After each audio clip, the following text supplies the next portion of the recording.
I didn't realize how precisely my family had sorted us until my mother said it at Sunday dinner. No anger in her voice, no hesitation. She set down her fork, looked across the table, and told me that my brother had a family to take care of now, that his needs would always come first, and that I was lucky because I only had myself to worry about. My father nodded like she'd just read aloud from a document they'd both already signed. My brother stared at his plate. His wife, sitting beside him, pressed her lips together in something close to a smile. I didn't cry. I didn't push back. I picked up my glass of water, took a slow sip, and said, "I appreciate you being honest with me." My mother looked satisfied. My brother exhaled. His wife reached over and touched his arm. None of them noticed what had just left the room. "My name is Claire. I'm 31 years old. I work as a financial analyst in Austin, and for most of my life I operated under a quiet agreement I never actually signed. I was the one who didn't require investment. I was the one who figured things out on her own, who asked for nothing, who showed up when called and disappeared when convenient. I learned this role without a single lesson. It arrived in small, consistent moments that added up over years until the shape of my place in the family was as fixed and unremarkable as furniture. Growing up in Houston, my brother and I shared the same house, the same parents, the same dinner table. But we didn't share the same experience of that table. He was the first grandchild on both sides, the boy after 2 generations of girls, the one my father introduced at every gathering with his hand on his shoulder like presenting something he'd built. My brother was not a bad person. He was simply accustomed to the way rooms arranged themselves around him. I was 2 years younger and I learned early that my role was to be low maintenance. When my brother struggled in school, tutors were hired. When I struggled, I was told I was smart enough to figure it out. When my brother wanted to try baseball, then guitar, then photography, money appeared for each one. When I asked about dance lessons at 12, my mother said we'd see, and we never did. I stopped asking. They called that maturity. I worked my first job at 16, a coffee shop 3 blocks from school. I saved money the way people save water during a drought carefully, a little at a time, aware that there might not be more coming. My brother never worked in high school. There was no need. His expenses were covered. Mine were too, technically, but covered meant the basics. Everything else, I built myself. When I got into the University of Texas, my parents were proud. They said so at dinner. But they also mentioned, in the same breath, that my brother's private school applications were coming up and those were expensive. I understood the geometry. I applied for every scholarship I could find, worked part-time through every semester, and graduated with honors and almost no debt because I had treated every dollar like it was the last one I'd ever see. Meanwhile, my brother spent 5 years at a private school in Dallas, changed his major 3 times, and came home with a degree, a girlfriend who became his wife, and a comfortable assumption that the world would continue making room for him. It always had. After college, I moved to Austin for work. The distance from Houston 2.5 hours down, I-10, was close enough for family obligations and far enough to breathe. My parents called regularly. Updates about my life were received politely and then redirected. "Oh, that's good, honey. Did you hear your brother and Rachel are looking at houses?" The calls had a shape. I was the opening act. He was the main event. I stopped expecting otherwise. That's the thing about being the one who figures it out. Eventually you do. You figure out how to stop wanting what you were never going to get. You build something solid and quiet and entirely your own, and you mistake that for healing. The dinner where my mother said what she said was in March. I'd driven down on a Friday evening, sat through the meal, heard the words, and driven back to Austin the same night. I told myself it didn't matter because I had already known. I told myself the knowing made it smaller somehow. It didn't. The requests started 2 months later. They had always come, but now they felt different. Now I heard them against the backdrop of what my mother had said out loud, what my father had nodded at, what my brother had accepted as his due. My mother texted asking if I could look over some bills that had gotten a little complicated. My brother forwarded me a link to a refinancing calculator with no message attached, just the link. My father called to say they were having a rough quarter. He used that phrase, rough quarter, as though the family were a small business reporting to shareholders and that things were tight. He asked how I was doing. I said fine. He said that was good, that I was always so capable. I noticed that I didn't respond right away. That was new. I sat with my phone on the kitchen counter and made coffee and stood at my window looking out at the street below while the coffee brewed. I felt the pull in my chest, that old reflex that said smooth it over, say yes, be the one who handles it. I let the coffee finish brewing. I poured a cup. I went to work. Nothing collapsed. That surprised me more than it should have. The expectation had always been that my availability was what held certain things together. But I let a day pass, and then another, and the texts continued more frequent, more pointed, and I realized that what I'd been doing all these years wasn't holding things together. It was insulating everyone else from the weight of their own decisions. I started paying attention differently. I looked at the last 3 years of my financial records with the same focus I brought to client work, transfers I'd made for emergencies that were never quite defined. A loan to my brother when he and his wife were between paychecks, never mentioned again, never returned, a credit card charge I'd covered because my mother said she'd pay me back when things evened out. Things evened out. She didn't. The number, when I added it up, was larger than I expected, not devastating, but substantial. And it had moved in one direction only, quietly, consistently, over years, the way water erodes stone. I wasn't angry. I was clear. The call came on a Tuesday afternoon in July. I was between meetings when my mother's name lit up my screen. I let it go to voicemail, finished the meeting, and listened to it at my desk. Her voice had that particular texture I knew controlled tightness, the sound of someone managing panic in real time. She said they needed to talk. She said it was important. She said, could I come down this weekend? Not next. This one. I drove down Saturday morning. The house looked the same. Brick front, rose bushes that needed trimming, the same green welcome mat that had been there since I was in middle school. But inside, the air was different, heavier. The living room table had papers spread across it. Bills, notices, printed emails, the kind of documents that pile up when people have been avoiding them and then can't anymore. My brother and his wife were already there. She was 7 months pregnant, moving slowly and carefully. He stood near the window with his arms crossed, staring at nothing in particular. My parents sat on the couch side by side. No one offered me coffee. My mother started talking. My brother had been laid off 3 months ago. The company had downsized, his whole department eliminated, nothing personal. The economy, timing. They'd been managing on Rachel's income, but she was about to go on maternity leave. The mortgage on their house was not quite manageable on savings alone.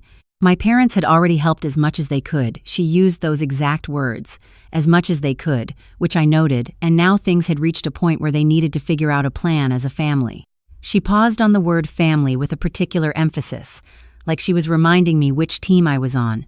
My brother finally turned from the window. He looked tired in a way that was genuine. I didn't feel nothing toward him. He hadn't created this by being cruel. He'd created it by spending 33 years assuming a net existed beneath him. Now he'd found the edge. I sat down in the chair across from the couch and put my bag on the floor and folded my hands in my lap. I listened to the rest of it. The numbers, the timeline, the gap between what was owed and what was available. When my mother finished, she and my father both looked at me in the way they always did at moments like this, with the calm expectation of people who have already decided what the answer is and are simply waiting for the formality of hearing it. What's the plan? I asked. My father frowned. We just explained the plan. You explained the problem, I said. I'm asking about the plan. What changes? My mother's expression tightened. Claire, your brother is going through something very difficult right now. I understand that. I'm asking what changes so that in 2 years we're not in the same room having the same conversation. My brother uncrossed his arms. So you want to interrogate us while Rachel is 7 months pregnant? I looked at him steadily. I want to understand what I'm being asked to step into. We're family, my mother said. Her voice had shifted to the register she used when she was appealing to something larger than logic. You have a stable job. You've always been so good with money. Your brother needs support right now. I have a stable job, I agreed, because I've spent my entire adult life building as though no one would catch me if I fell. Nobody said anything. I reached down into my bag and pulled out a folder. I had put it together Friday night at my kitchen table, sitting alone with a glass of water and the clear, quiet feeling of someone finally acting in alignment with what they knew. I set it on the coffee table in front of them. My father looked at it, my mother looked at it, my brother and his wife looked at it. What is this? My father asked. It's what I'm willing to do, I said. And how? My father picked it up and opened it. He read the first page slowly. My mother leaned in beside him. I watched my brother watch their faces as they read, and I saw the moment he understood that this was not the conversation he had expected. "This is a loan agreement," my father said. "Yes." "With terms?" "Yes." My brother stepped forward. "You're charging us interest? We're your family." "There's no interest," I said. "There are conditions. That's different." My mother looked up from the papers. "What kind of conditions?" I walked them through it. The money would not go directly into a shared account or be used for anything outside of specific documented expenses: mortgage, utilities, groceries, medical costs. All other spending had to be tracked and shared with me monthly. My brother would provide weekly evidence of active job searching applications sent, interviews scheduled. My name would never be listed on any loan, mortgage, or credit instrument belonging to anyone in the room, and we would begin family therapy. Not as a suggestion, as a requirement. The room went very quiet. "Family therapy," my brother repeated. "Yes. Because we had a hard year. Because we've had 30 years of patterns that landed us here," I said. "A hard year doesn't create this. Years of habits do." His wife looked at me with an expression I couldn't fully read. Not hostility. Something more like the look of someone watching a thing they had seen coming but hadn't expected to arrive so clearly. My mother set the folder down on the table with slightly more force than necessary. "This feels cold. This feels like you're treating your own family like a transaction." "Mom," I said evenly, "when did you treat me like anything other than a transaction?" She opened her mouth. She closed it. "I've been the family's financial cushion since I was 16, I said. Not because anyone asked me directly, because it was expected, because I was capable, because I was the one who didn't need much. I heard my own voice stay level, and I was grateful for it. You told me at dinner in March that my brother comes first, that I'm always last. I sat with that. I thought about it. And what I realized is that being last is fine, as long as I stop being last in my own decisions. My father leaned forward, his elbows on his knees, fingers laced together. "Your brother is about to have a child. You don't have those responsibilities. You can't compare." "You're right that I don't have a child," I said. "I don't have a child because I have spent the last decade making choices that kept me financially stable precisely because I knew I couldn't count on anyone else. I have been planning for the version of my life where I fall, and there is nobody there. That's not luck. That's what I built." My brother sat down heavily on the edge of the couch arm. Rachel put her hand on his back.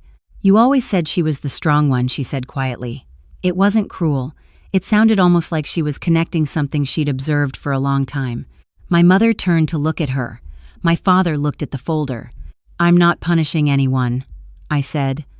"I want to be clear about that. These conditions aren't punishment. They're what protect both sides. I'm willing to help because I have the means to help right now. But I'm not willing to absorb the consequences of decisions that were never mine to make." My brother looked up at me. "And if we say no?" I met his eyes. He looked like himself at 20, when things hadn't gone his way, and he'd learned that waiting was usually enough to make the obstacle move. It had always moved. I had moved. "Then you find another solution," I said, "and I genuinely hope you find one." "That's it?" "That's it. You're our sister," he said. His voice had a rawness in it that I believed was real. "I am," I said. "And I've shown up as your sister consistently, in ways that were never acknowledged and never reciprocated.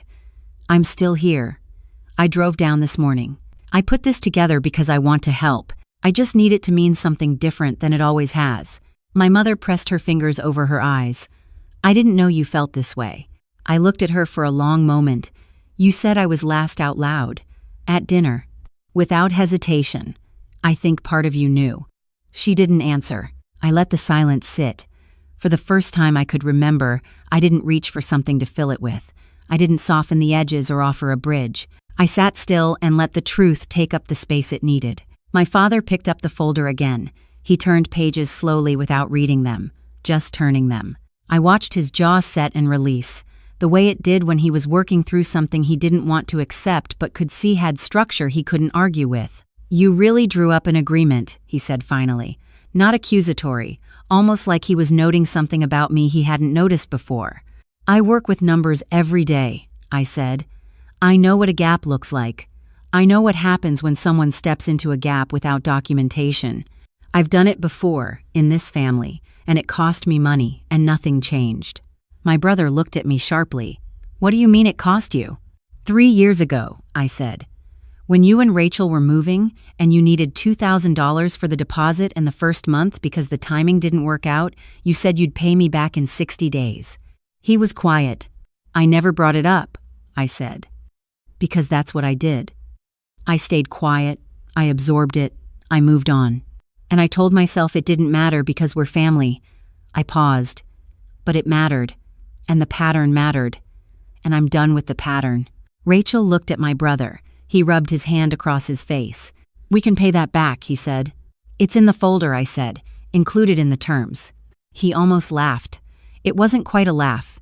It was the sound of someone confronting something that would have been funny under different circumstances. Mom kept telling us you were fine, he said. That you didn't need anything. That you were doing great. I was doing great, I said. I was doing great because I had no other option. There's a difference. My father stood up. He walked to the window and stood there with his back to us for a moment. When he turned around, his expression had changed, not softened, shifted, like something had been reorganized behind it. If your brother comes first, he said slowly, then why are we asking you? It was the question I hadn't expected from him. Because I'm capable, I said.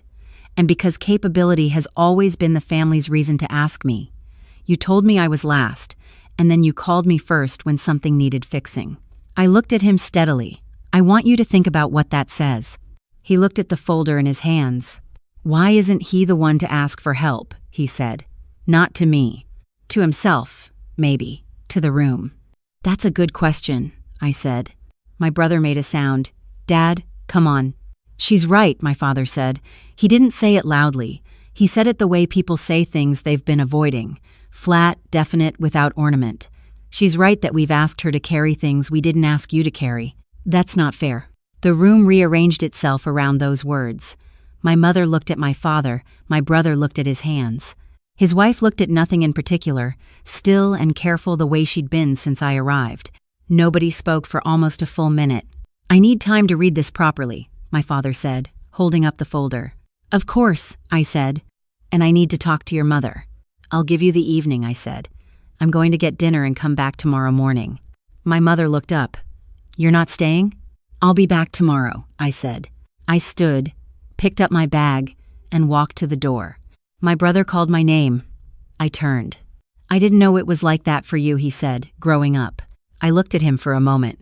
He wasn't performing. He genuinely hadn't known. And that, in its own way, was the whole story. Not that he was malicious, but that the way things ran had been invisible to him because invisibility is a luxury given to the people in the center. I know you didn't, I said. That's also in the folder. I drove to a diner on Westheimer and ate alone at the counter, eggs and toast and coffee, the Saturday evening crowd filling in slowly around me. I called my friend Mara back in Austin and talked to her for an hour about nothing in particular, the week, her sister's new apartment, a book she was reading. I slept well that night for the first time in weeks. Sunday morning I came back at 9. The folder was on the table, still open, but it had been moved red, clearly, multiple times. My parents were both in the kitchen. My brother and Rachel were on the couch, her feet up on the cushion, a blanket across her lap. My father had made coffee, and there was a mug waiting near the chair I'd sat in the day before. That detail mattered. He'd put a mug out for me. My mother sat across from me and folded her hands on her knees. She looked tired and something else, something that looked, if I was reading it correctly, close to ashamed, not performed, genuinely uncomfortable in the way of someone sitting with a truth they'd been able to avoid until now. We talked last night, she said. Okay. We talked about a lot of things. She paused. Things we probably should have talked about a long time ago. I waited. I don't want you to feel like you were last, she said. That's not, we didn't mean it that way. You were always so capable. It was easy to lean on you. It was too easy. And we did it too much. And I think I told myself you were fine with it because you never said you weren't. I learned early not to say I wasn't, I said. She pressed her lips together. My father set down his coffee and looked out the window. We're going to sign the agreement, my brother said. He said it before anyone else could. Direct, without preamble. His wife had her hand on his arm, and he was sitting forward with his elbows on his knees. I read it twice. The conditions are fair. They're strict, but they're fair. They're fair, Rachel said softly, and she looked at me when she said it, and I understood she had been the one to say that to him the night before. We'll start the job applications this week, my brother continued. I should have started months ago. I was ashamed. I didn't want to tell anyone how bad it was. His voice stayed level, but I could hear what was underneath it. And I'll pay back the $2,000. All of it, in the agreement, whatever you need. And therapy, my father said. He looked like a man carrying something new and getting used to the weight of it. We'll do therapy. My mother nodded. Once, firmly. I reached into my bag and pulled out 4 printed copies of the agreement, each one tabbed for signatures. I had prepared them the night before at the hotel, sitting at the small desk in the quiet, and I had not felt righteous while I did it. I had felt clear. There's a difference. Righteousness wants an audience. Clarity just wants to be done. They signed. My brother and Rachel first, then my parents. I signed each copy and distributed them one each. The morning light was coming through the kitchen window, falling across the table and the papers and the hands resting near them. My father's hands looked older than I'd been noticing. My mother sat back in her chair and breathed out slowly. Not a sigh exactly, more like someone setting down something heavy. I'm sorry, she said. I'm not sure I said that clearly enough. You said it, I told her. That's enough for now. It wasn't a movie moment. There was no music, no transformation, no speech that fixed 30 years in an afternoon. My brother didn't cry. I didn't either. We sat in the kitchen and drank coffee and talked about practical things, the timeline, the first disbursement, how the tracking would work, and I noticed that we were talking to each other differently. The difference was small, but it was there. I drove back to Austin that afternoon. Over the following months, things changed in ways that were quiet and cumulative. The monthly expense reports came in on time, each one a little cleaner than the last. My brother sent his job application log every week. At first it was thin, 4 or 5 entries, but it grew. By October, he had a second interview with a logistics company in Houston that looked serious. He texted me about it, not my mother, not through a relay. He texted me. Family therapy was hard in the way real things are. The first 2 sessions were defensive. My father spoke like someone filing a report. My mother cried more than she talked, which the therapist said was common when people were working through things they'd been compressing for a long time. My brother sat stiffly and answered questions carefully. The way you answer questions when you're not sure yet whether the room is safe. I drove down for sessions once a month. I sat in a chair in an office with my family around me and said things I had never said in that house, and heard things I had never expected to hear.